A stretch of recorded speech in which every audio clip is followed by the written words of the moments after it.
Hey everybody, welcome to the special outdoors episode. Look at this, isn't the world great? Let's hope we don't get nuked soon.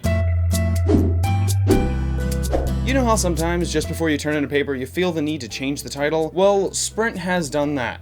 A lot. What started out innocently enough as the Brown Telephone Company turned into the United Telephone Company, then United Telephone and Electric, United Utilities, United Telecommunications, United Telecom, into US Sprint, GTE Sprint, and Embark, then to Sprint Nextel, finally settling on, you guessed it, Sprint Corporation.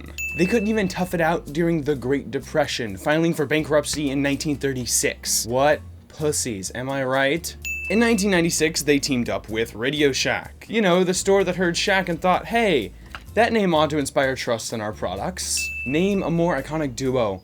I'll wait. In mid-2009, Sprint Nextel purchased Virgin Mobile for $483 million. But considering Virgins usually go for a premium, I'm assuming she'll be less the next time around. In 2007, Sprint released plans for a new initiative to allow three-way calls and increase wireless service. The program was called AirAve. AirAve?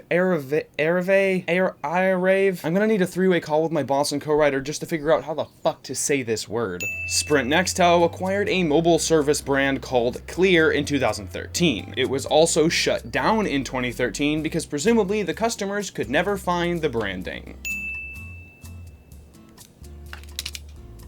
Get it? Also, any device produced by Sprint before September of 2015 will work exclusively on the Sprint network. If you decide AT&T is better for you, well then, you better get a brand new smartphone. It's kind of like if, upon breaking up, you had to give back every single gift your ex had ever given you. So much for no takesy-backsies. According to Consumer Affairs, Sprint has 1.25 out of 5 stars. Now, to be fair, most wireless providers on the site don't quite make it to 2 stars, but still, they usually hit at least 1 1/3. When Sprint merged with Nextel, it was widely considered one of the worst mergers of all time. But if you're a Sprint shareholder, I kinda think you deserve it. Hey, guy in your truck, thank you. That is the noise we wanted for this video. Awesome. Sprint literally has a ninja program, and no, it's not as cool as you probably didn't think it was. They have employees operate as social media ninjas by low-key mentioning how great Sprint is on their personal social media profiles. They are literally paid and trained for— oh shit! A Sprint Ninja throwing star! Good thing I sprinted out of the way of that one. Thanks to these ninjas, Sprint was given the Most Improved Company in Customer Satisfaction Award from the American Customer Satisfaction Index. What's more surprising to me is that no one came up with a more streamlined name for a customer service award. Also, the last time they received this award was 2012. No one's really said anything about the past 5 years. Just because a restaurant got an A from the health inspector in 2003 doesn't mean they still keep their chicken stored beneath the lettuce, if you know what I mean. Storing raw meats above fresh produce is a health hazard. Don't any of you watch Kitchen Nightmares. Oh my god.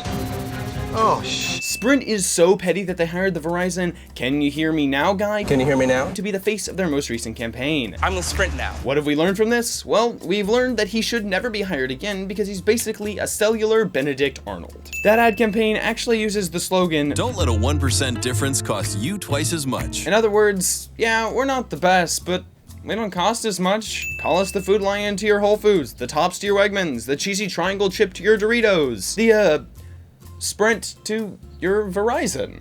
Because Sprint is clearly worried about their image, they have lobbied for product placement in many classic, reputable films, such as Wild Hogs, I think I have to research alternative specs. Searching alternative sex. 27 Dresses, Oh. Baby Mama, Where'd you read that? The Weekly World Dum Dum? Beverly Hills Chihuahua, Rachel doesn't look so bad.